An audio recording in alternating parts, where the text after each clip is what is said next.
Ik denk dat dit project, deze voorstelling, ongeveer 4 jaar geleden is ontstaan. En Sybren die opperde ongeveer 4 jaar geleden: oh, ik wil eigenlijk een keer met Stijn, waarvan ik nog niet wist dat hij uit Rottevallen kwam, iets maken over Rottevallen. En ja, dat heeft me niet meer losgelaten. Nou, wij vinden het ontzettend belangrijk om talenten een kans te geven. En dan hebben ik nog een productiehuis in huis. Ja, en dat we dan zulke talenten zien komen, op je spaat komen, die mooi een verhaal, ik nog uit de gemeente bij u komen, dan is het voor u heel makkelijk om daar alle meewerking aan te gaan.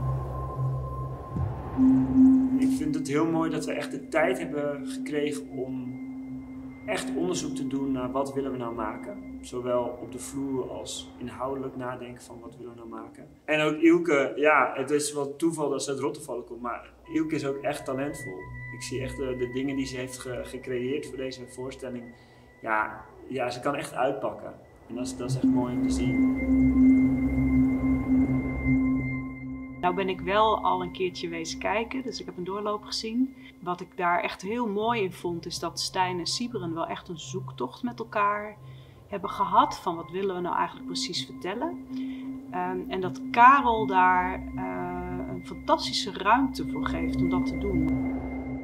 Ik heb met de jongens zoveel lol en ook met Ilke erbij. Het is een heel gezellig proces. Ja, ik vind het ook mooi om te zien dat zij het zijn twee hele verschillende jongens eigenlijk. Maar in het proces zie je ze naar elkaar toe groeien. Deze samenwerking met Triater is heel waardevol, omdat ik denk dat dit ruikt naar meer. Dus dat we vaker dit soort projecten aangaan met elkaar. Ik vind de Lawaai, elk project wat ik daar doe, ervaar ik als ontzettend fijn. Ik vind het een ontzettend goede plek. Ik vind ook dat ze qua programmering, qua theater altijd hele verfrissende dingen doen.